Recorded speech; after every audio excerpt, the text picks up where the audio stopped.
Olá pessoal, tudo bem? Tô aqui de novo para conversar com seu coração e não com o seu cabeção. Se você sente afinidade com a minha energia, então esse vídeo é para você.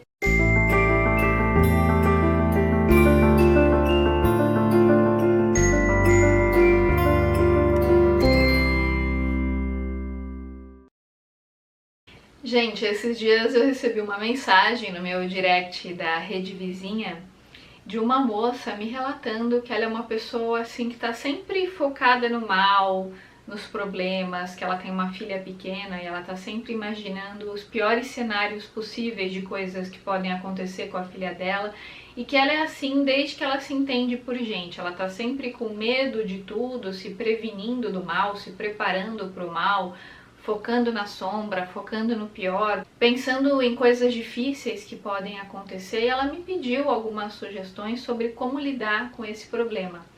Claro que a primeira recomendação que eu dei para ela é para ela procurar um profissional de saúde mental, pode ser um psicólogo, um psiquiatra ou os dois. É uma sugestão que eu dou para vocês também, para quem estiver passando pelo mesmo problema. A primeira coisa, sem dúvida alguma, é procurar um profissional de saúde mental para ele avaliar o seu caso de maneira mais profunda, mais específica, porque obviamente que aquilo que eu falo aqui é tudo muito genérico, é preciso que o seu caso seja analisado de forma particular para você receber um tratamento personalizado para o seu caso. Se por acaso você não tiver grana para bancar um tratamento particular, é possível contratar o serviço de um psicólogo pelo SUS e também pelas clínicas escola de psicologia, que o valor cobrado em geral é bem simbólico, às vezes é até gratuito. E vocês também encontram profissionais online que atendem por preços simbólicos. E como um complemento a um tratamento de saúde mental, a um tratamento psicológico e psiquiátrico, como sempre, eu recomendo a meditação, porque é ela que nos ajuda a encontrar o nosso próprio centro, para que a gente se desidentifique do caos da mente. E por conta disso, eu estava até relendo esses dias esse livro aqui, que é muito bom, Praticando o Poder do Agora, do Eckhart Tolle, né? E ele fala uma coisa muito interessante que eu quero compartilhar com vocês, que me trouxe vários insights. Aquilo que ele fala vai muito ao encontro das coisas que outros mestres orientais falam, inclusive o Osho, mas ele fala de um jeito bem didático e bem prático. Então, para quem tiver interesse, eu super recomendo esse livro aqui, Praticando o Poder do Agora. É um livro bem fininho, mas é extremamente profundo, de uma sabedoria gigantesca.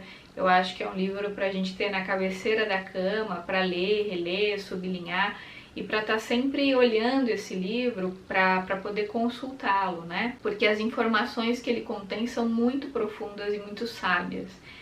E ele fala o seguinte no capítulo 4, sobre dissolvendo a inconsciência. Ele fala assim: é fundamental colocar mais consciência em sua vida durante as situações comuns, quando tudo está correndo de modo relativamente tranquilo. É assim que se aumenta o poder de presença. Ele gera um campo energético de alta frequência vibracional em você e ao seu redor. Nenhuma inconsciência, nenhuma negatividade, nenhuma discórdia ou violência podem penetrar nesse campo e sobreviver, do mesmo modo que a escuridão não consegue sobreviver na presença da luz. Quando você aprender a ser uma testemunha dos seus pensamentos e emoções, o que é uma parte essencial do estado de presença, talvez se surpreenda ao perceber pela primeira vez o ruído estático da inconsciência comum e ao verificar como é raro você se sentir à vontade consigo mesmo. No nível do pensamento, você encontrará uma significativa porção de resistência na forma de julgamentos, descontentamentos e projeções mentais distanciados do agora. No nível emocional, haverá uma tendência para o desconforto, a tensão, o enfado ou o nervosismo.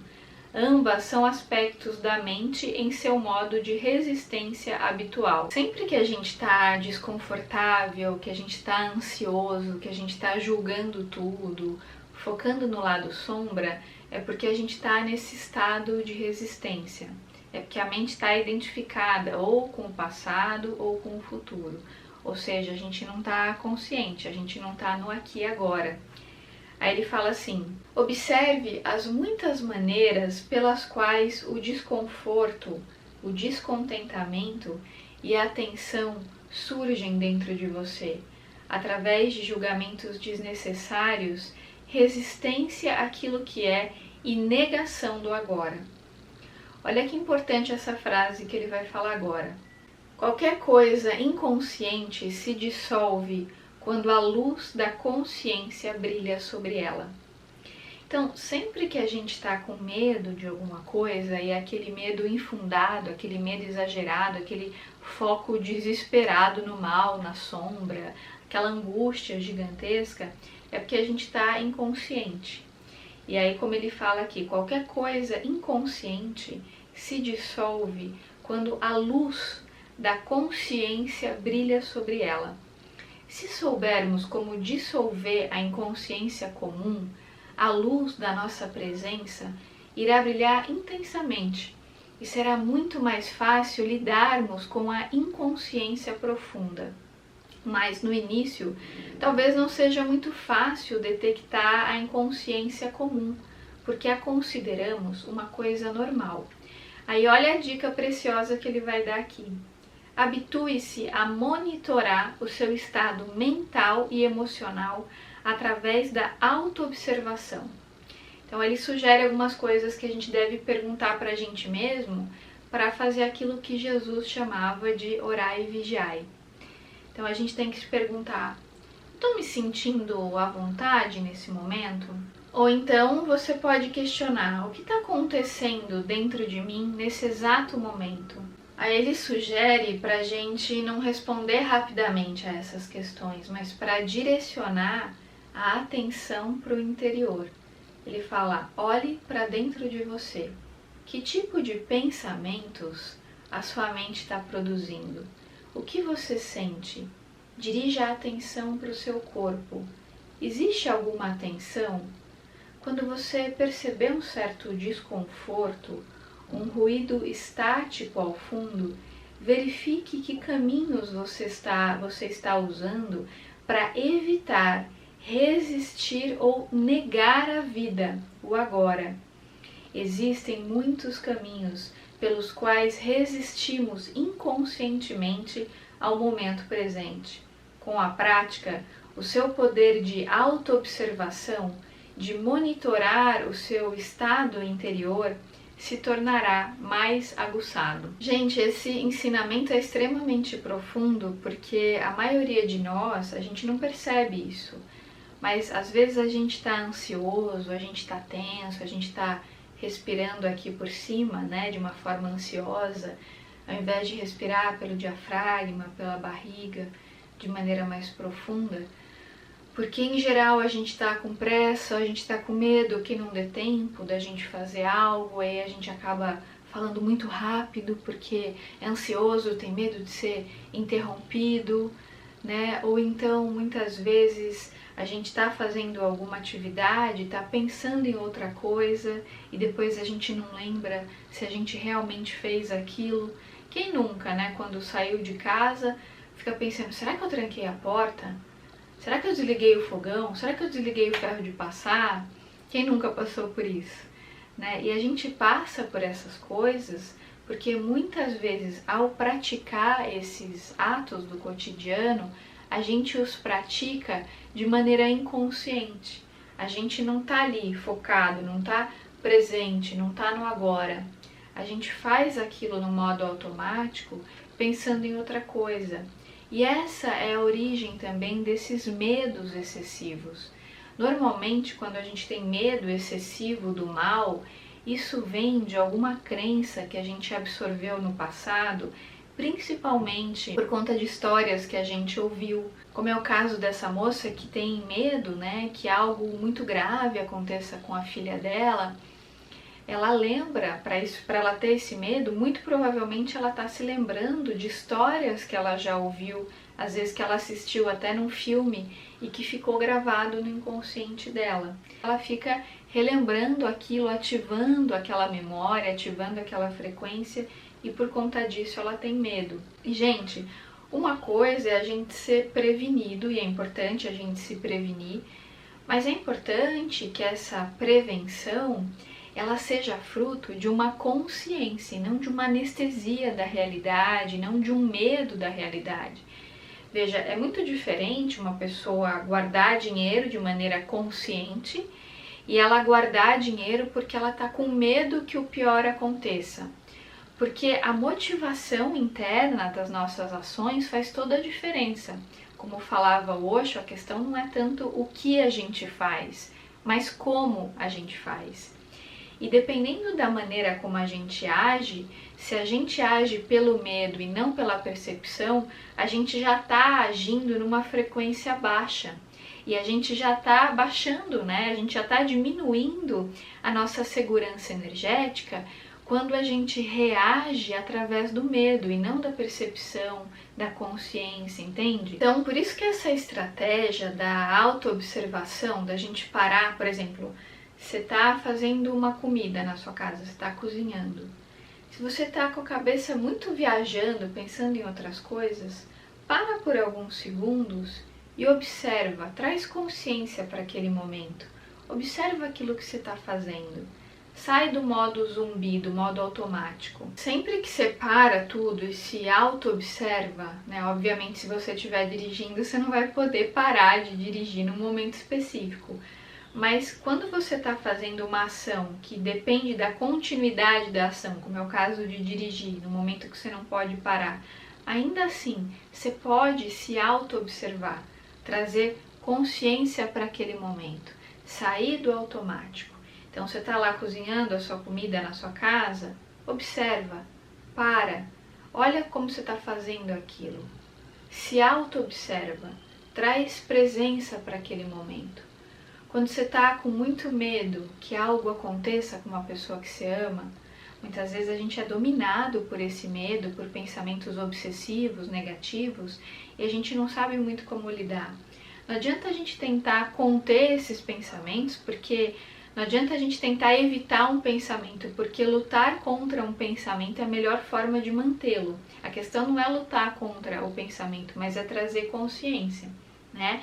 Então, por exemplo, você está lá com pensamento obsessivo. Nossa, e se tal coisa acontecer com a minha filha, mas pode acontecer isso, pode acontecer aquilo, e agora? E vem aquele medo, e você fica tomado por aquele medo absurdo. O que você pode fazer? Você para, se auto-observa, você vira uma testemunha de si mesmo, se olha de fora, observa o que você está sentindo, traz consciência para o momento presente. Se você tiver um caderno, você pode anotar o que você está sentindo naquele momento, você pode anotar até o período do dia, a hora, você anota, escreve. E vai trazendo consciência, observa. Você vai notar que na medida que você se auto-observa, que você traz consciência, que você vem para o momento presente, né, para o aqui e agora, quando você faz isso, você muda de sentimento. Aquilo que você estava sentindo deixa de existir, porque você trouxe luz para algo que até então era sombrio e estava te dominando, né? Então parar, se auto-observar, peraí, por que eu estou sentindo isso? E aí, se você puder silenciar a mente nesse momento, deixa os pensamentos passarem, eles vão continuar passando, mas observar os pensamentos sem se identificar com nenhum deles, sem cultivá-los, sem se apegar a nenhum deles e ficar alguns minutinhos em meditação, você vai perceber que naturalmente a sua respiração começa a mudar, a sua consciência começa a mudar, a sua frequência energética, a sua frequência vibracional também começa a mudar e aos pouquinhos você vai respirando mais lentamente, ficando mais calmo. E aí você vai ter a sabedoria interior ativada para sentir de uma maneira mais ostensiva a presença do seu mentor espiritual, se você acredita nele. Porque você ficou quietinho, você respirou, né? Você deixou de se permitir dominar por esse medo desenfreado que estava te dominando. essa percepção nublada da realidade que você estava vivendo até então por conta da inconsciência, ela começa a diminuir, diminuir. E você fala assim, nossa, por que eu estava com tanto medo assim? E aí aos pouquinhos você vai aprendendo o que é se entregar para a vida, ter fé em Deus, acreditar na fonte criadora, não se deixar dominar pela dualidade da mente. Isso é um treino. A maioria de nós, a gente vive no modo automático, a gente se deixa dominar pelo medo, a gente cria problemas na mente que nem precisariam existir, que nunca vão se concretizar, mas a gente já fica vivenciando aquela realidade dentro de nós mesmos por conta da inconsciência, por conta do medo. O ego, ele é perito em criar problemas que não precisariam existir. E esses problemas, eles são frutos da inconsciência. Então, na medida que a gente vai trazendo consciência, que a gente aprende a se entregar mais para a vida, a ser menos controlador, a deixar o egão de lado, porque o egão, na verdade, é uma personagem fictícia na qual a gente se apega porque a gente tem medo de deixar o ego morrer, ou seja, tem medo de se entregar para a vida, de perder o controle, de ser dominado por uma força estranha que vai nos tomar e vai nos levar para o desconhecido, né? O ego morre de medo de morrer, então ele fica encontrando estratégias de resistência para não se entregar para o momento presente, para não se derreter, para não se deixar dominar. Estratégias de poder, de controle, de dominância, de status, de prestígio social, né? O ego tá sempre virado no giraia, né? Querendo controlar tudo e dominar tudo. Então a meditação é um movimento contrário, que é um movimento que nos conecta com a nossa verdadeira natureza, que promove esse derretimento do ego. Na verdade, o ego é como se fosse uma poeira que fica no nosso entorno, uma poeira ilusória, e a gente se apega a essa poeira como se ela fosse muito verdadeira, mas ela não passa de uma ilusão. Então, quando a gente descobre que o ego é uma ilusão e que ele não precisaria existir, a gente não precisa se identificar com ele, ele tem a sua importância, mas a gente não precisa se apegar a ele, a gente começa a se entregar mais para a vida, a confiar nas forças superiores, a entender que a gente nunca está sozinho, que nada é por acaso, que a gente tem o nosso mentor espiritual que nos orienta. E aí a gente vai começando a soltar esses medos, a se entregar mais para o momento presente. A gente consegue curtir mais a vida e sair dessa crença que muitos de nós têm, que é a culpa de ser feliz. E a gente consegue então se conectar ao momento presente. Gente, esse foi o meu recadinho de hoje. Se fez algum sentido para você, eu peço para você deixar seu like aqui para mim, compartilhar esse vídeo com seus amigos e, claro, se inscrever no canal se ainda não tiver inscrito. Relembro a todos que no dia 25 de fevereiro vai começar a mentoria online em grupo só para mulheres com Ali Cravo. A gente abriu venda para ouvinte, o primeiro lote para ser uma ouvinte da mentoria também já se esgotou, mas agora, dia 10 de fevereiro, a gente abriu o segundo lote para ser ouvinte na mentoria do Ali. A ouvinte, claro, como o próprio nome já diz, é uma pessoa que pode ouvir a sessão, ela não recebe o atendimento do Ali, mas ela pode desfrutar dos ensinamentos que são dados para as outras participantes como uma ouvinte. Isso é muito interessante não só para o seu próprio desenvolvimento pessoal, para o seu autoconhecimento, porque muitas vezes aquilo que ele responde para outras pessoas também pode ser útil para o seu caso, mas também pode ser algo muito interessante para quem é uma terapeuta, uma coach ou uma mentora de desenvolvimento pessoal, porque quando você é uma ouvinte, você também pode aprender com a dinâmica de atendimento do Ali. Então, se você tiver interesse em participar, é preciso ser mulher, acima de 18 anos e sentir afinidade com o trabalho do Ali Cravo das redes sociais.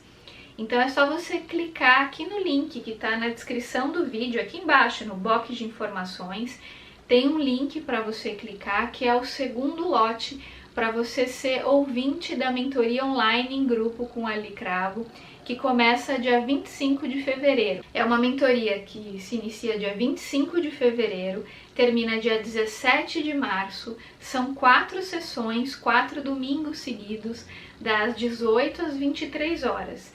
Já não tem mais vaga para mentorada, mas tem essa vaga para ouvinte. Então, se for do seu interesse, é só você clicar no link aqui embaixo e fazer a sua inscrição. E relembro a todos também que eu tenho o meu clube de assinatura com mais de 75 vídeos inéditos sobre autoconhecimento, desenvolvimento pessoal, espiritualidade, astrologia. Lá a gente fala sobre tudo, sobre vários temas que eu não abordo tão profundamente aqui nas redes sociais, mas lá, como é um espaço privado, eu consigo abordar alguns temas específicos de maneira mais solta, de maneira mais profunda. Então, se você tiver interesse em participar do meu clube de assinatura, o link da inscrição também está aqui embaixo na descrição do vídeo. E a seguir eu reuni alguns trechinhos do meu clube para você conhecer um pouco como funciona, para você sentir a energia e para você sentir acima de tudo no seu coração se você quer ou não participar. Se você quiser participar, você será muito bem-vindo, muito bem-vinda ao clube. Então é isso, gente. Um grande beijo para todos vocês e até os próximos vídeos. Eu estou em processo de leitura, mas esse livro é fantástico, O Dinheiro Atrai Dinheiro, da Esther e Jerry Hicks. Oi, gente, esse calor acaba com a minha dignidade. Tô com a maquiagem tudo derretendo, o climatizador ligado, tem um barulhinho aqui. Espero que vocês não se incomodem. Lendo essa sensação de escassez, porque incorporaram esse conceito, e essa incorporação foi uma incorporação muito intelectual, não é algo que tem a ver com a alma da pessoa. Então a pessoa, sem perceber, mesmo que de maneira inconsciente, ela começa a ativar a escassez, porque ela está sempre focada em ter o mínimo do mínimo do mínimo, e às vezes acaba que coloca aqui, ó, ele vai fazer uma pressão, tem um trocinho, ó, tá vendo, ó? Ele faz uma pressão e cai tudo aqui, não é maravilhoso? É pra ser.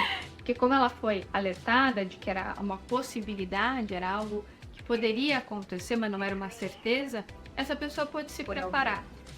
E eu achei isso muito bonito, muito interessante, porque realmente muitas de nós, mulheres, às vezes a gente tem problemas de relacionamento e a gente não sabe por quê. Mas é porque a gente tem uma energia com questão hormonal. E os nossos hormônios estão sempre cheios de altos e baixos, né?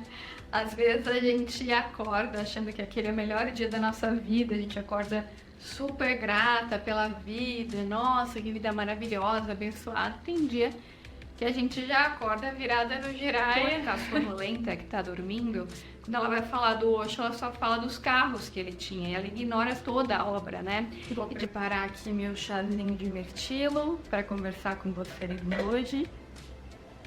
Gente, esse chá da Tal Chá é maravilhoso, isso não é publi, tá? Né?